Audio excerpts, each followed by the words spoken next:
ಕ್ರಿಸ್ತನನ್ನು ಪ್ರತಿಫಲಿಸುವಂತೆ ನಿಮ್ಮ ಆತ್ಮಗಳನ್ನು ವಾಕ್ಯದಲ್ಲಿ ಬಲಪಡಿಸುವ ಅನುದಿನದ ಧ್ಯಾನ. ಇಂದಿನ ಧ್ಯಾನದ ಶೀರ್ಷಿಕೆ: ಕ್ರೈಸ್ತರು ತಮ್ಮ ಪ್ರತಿಯೊಂದು ಕೆಲಸದಲ್ಲೂ ಕ್ರಿಸ್ತನನ್ನು ಪ್ರತಿನಿಧಿಸಬೇಕು. ಈ ದಿನದ ದೇವರ ವಾಕ್ಯ: ಸಹೋದರರೇ, ನೀವಾದರೋ ಒಳ್ಳೆಯದನ್ನು ಮಾಡುವುದರಲ್ಲಿ ಬೇಸರಗೊಳ್ಳಬೇಡಿರಿ. 2 ಥೆಸಲೋನಿಕದವರಿಗೆ ಬರೆದ ಪತ್ರಿಕೆ 3ನೇ ಅಧ್ಯಾಯ 13ನೇ ವಚನ. ಕ್ರಿಸ್ತನ ಹಿಂಬಾಲಕರೆಂದು ಹೇಳಿಕೊಳ್ಳುವವರ ಮೇಲೆ ಇರುವ ಗಂಭೀರವಾದ ಜವಾಬ್ದಾರಿಗಳ ಬಗ್ಗೆ ಅವರಿಗೆ ಅರಿವು ಮೂಡಿಸಲು ನಾವು ಏನನ್ನು ಹೇಳಬಹುದು? ಇನ್ನೂ ದಿನದ ಸಮಯವು ಇರುವಾಗಲೇ ಅವರು ಕೆಲಸ ಮಾಡುವಂತೆ ಪ್ರೇರೇಪಿಸುವ ಯಾವ ಧ್ವನಿಯೂ ಇಲ್ಲವೇ? ಬಿದ್ದುಹೋದ ನಾಶ ಹೊಂದಿದ ಲೋಕಕ್ಕಾಗಿ ನಮ್ಮ ದೈವಿಕ ಗುರುವು ತನ್ನ ಜೀವವನ್ನು ಕೊಟ್ಟನು. ಕ್ರಿಸ್ತನು ಯಾರಿಗಾಗಿ ಮರಣ ಹೊಂದಿದನೋ ಅವರ ರಕ್ಷಣೆಗಾಗಿ ಯಾರು ಸ್ವಾರ್ಥವನ್ನು ತ್ಯಾಗ ಮಾಡುತ್ತಾರೆ? ಯಾರು ಸ್ವಾರ್ಥ ನಿರಾಕರಣೆಯನ್ನು ಪಾಲಿಸುತ್ತಾರೆ? ಕ್ರೈಸ್ತರು ತಮ್ಮ ಜೀವನದ ಪ್ರತಿಯೊಂದು ಕೆಲಸದಲ್ಲಿಯೂ ಕ್ರಿಸ್ತನನ್ನು ಪ್ರತಿನಿಧಿಸಲು ಬಯಸಬೇಕು. ಆತನ ಸೇವೆಯನ್ನು ಆಕರ್ಷಕವನ್ನಾಗಿ ಕಾಣುವಂತೆ ಮಾಡಲು ಪ್ರಯತ್ನಿಸಬೇಕು. ಶೋಧನೆಯ ನಿಮಿತ್ತ ತಮ್ಮ ಸ್ವಾರ್ಥ ನಿರಾಕರಣೆ, ತಮ್ಮ ತ್ಯಾಗ, ನಿಟ್ಟುಸಿರು, ನರಳುವಿಕೆ ಇವುಗಳ ಕಾರಣಕ್ಕಾಗಿ ಯಾರೂ ಧರ್ಮವನ್ನು ಜಿಗುಪ್ಸೆ ತರುವಂತೆ ಮಾಡಬಾರದು. ಅಸಹನೆ, ಆತಂಕ ಮತ್ತು ಅತೃಪ್ತಿಯಿಂದ ನಂಬಿಕೆಯ ಪಾಲನೆಯನ್ನು ಸುಳ್ಳು ಮಾಡಬೇಡಿರಿ.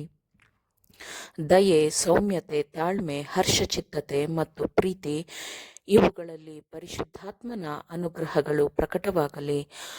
ಕ್ರಿಸ್ತನ ಪ್ರೀತಿಯು ಶಾಶ್ವತವಾದ ಉದ್ದೇಶವಾಗಿದೆ ಎಂದು ನೋಡುವಂತಾಗಲಿ.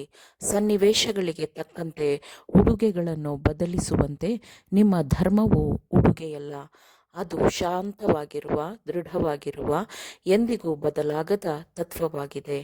ಅಯ್ಯೋ, ಅಹಂಕಾರ, ಅಪನಂಬಿಕೆ, ಸ್ವಾರ್ಥದ ಕೊಳಕು ಇವು ಅರ್ಬುದ ರೋಗದಂತೆ ಅನೇಕ ಕ್ರೈಸ್ತರ ಹೃದಯದಲ್ಲಿರುವ ವಿಶೇಷವಾದ ದೈವಭಕ್ತಿಯನ್ನು ತಿಂದು ಹಾಕುತ್ತಿವೆ ಅಲ್ಲವೇ? ಯೇಸುವಿನ ಮೇಲಿನ ಪ್ರೀತಿಯನ್ನು ಕಾಣಬಹುದು, ಅನುಭವಿಸಬಹುದು. ಅದನ್ನು ಮರೆಮಾಡಲು ಸಾಧ್ಯವಿಲ್ಲ. ಅದು ಅದ್ಭುತವಾದ ಪ್ರಭಾವವನ್ನು ಬೀರುತ್ತದೆ. ಅದು ಹೆದರುವವರನ್ನು ಧೈರ್ಯಶಾಲಿಗಳನ್ನಾಗಿಯೂ, ಸೋಮಾರಿಗಳನ್ನು ನಿಷ್ಠರನ್ನಾಗಿಯೂ, ಅಜ್ಞಾನಿಗಳನ್ನು ಜ್ಞಾನಿಗಳನ್ನಾಗಿಯೂ ಮಾಡುತ್ತದೆ.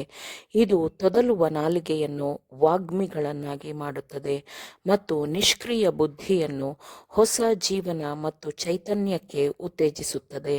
ಇದು ನಿರಾಶಾದಾಯಕರನ್ನು ಆಶಾವಾದಿಗಳನ್ನಾಗಿ, ದುಃಖಿತರನ್ನು ಸಂತೋಷಪಡುವವರನ್ನಾಗಿಯೂ ಮಾಡುತ್ತದೆ. ಒಬ್ಬನಿಗೆ ಕ್ರಿಸ್ತನ ಮೇಲಿನ ಪ್ರೀತಿಯು ಕ್ರಿಸ್ತನ ನಿಮಿತ್ತ ಜವಾಬ್ದಾರಿಗಳನ್ನು ಸ್ವೀಕರಿಸಲು ಮತ್ತು ಆತನ ಬಲದಲ್ಲಿ ಅವುಗಳನ್ನು ಹೊರಲು ಸಿದ್ಧನಾಗುವಂತೆ ನಡೆಸುತ್ತದೆ.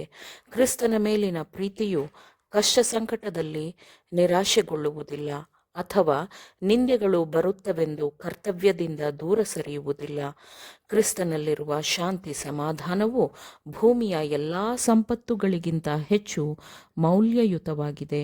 ನಾವು ನಮ್ಮ ಪೂರ್ಣ ಹೃದಯದಿಂದ ದೇವರನ್ನು ಹುಡುಕೋಣ. ಸೌಮ್ಯತೆಯನ್ನು, ದೀನತೆಯನ್ನು ಕ್ರಿಸ್ತನಿಂದ ಕಲಿಯೋಣ. ಇದರಿಂದ ನಮ್ಮ ಆತ್ಮಕ್ಕೆ ವಿಶ್ರಾಂತಿ ಸಿಗುತ್ತದೆ. ನಾವು ನಮ್ಮ ನಿಷ್ಕ್ರಿಯ ಬಲಗಳನ್ನು ಜಾಗೃತಗೊಳಿಸೋಣ ಮತ್ತು ಚೈತನ್ಯಪೂರ್ಣರಾಗಿ ಸಕ್ರಿಯರಾಗೋಣ, ನಿಷ್ಠರಾಗೋಣ, ಉತ್ಸಾಹ ತುಂಬಿದವರಾಗೋಣ.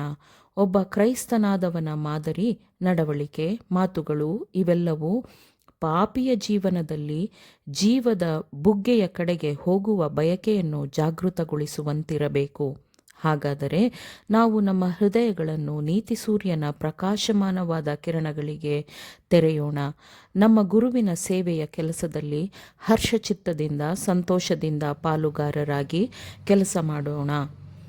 ಆತನ ಭಕ್ತರ ಸಭೆಯಲ್ಲಿ ನಮ್ಮ ಮಾತುಗಳ ಮೂಲಕ ಮಾತ್ರವಲ್ಲದೆ ನಮ್ಮ ಸುವ್ಯವಸ್ಥಿತ ಜೀವನ ಮತ್ತು ದೈವಿಕತೆ ತುಂಬಿದ ಸಂಭಾಷಣೆಯ ಮೂಲಕ, ಸಕ್ರಿಯವಾದ ಉದಾತ್ತವಾದ ಕ್ರೈಸ್ತೀಯ ಜೀವನದ ಮೂಲಕ ಆತನ ಸಭೆಯಲ್ಲಿ ಆತನನ್ನು ಸ್ತುತಿಸೋಣ.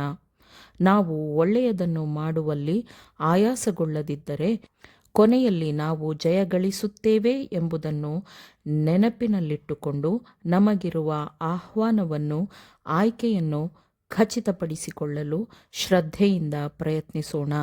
ಆಮೇನ್.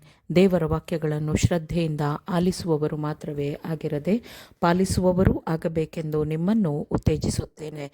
ಪರಿಶುದ್ಧಾತ್ಮನ ಸಹಾಯದಿಂದ ಆಲಿಸಿದ ನಿಮ್ಮೆಲ್ಲರಿಗೂ ಧನ್ಯವಾದಗಳು. ಮತ್ತೆ ದೈನಂದಿನ ಧ್ಯಾನಕ್ಕಾಗಿ ನಾಳೆ ಸಂಧಿಸೋಣ. ಆಮೇನ್.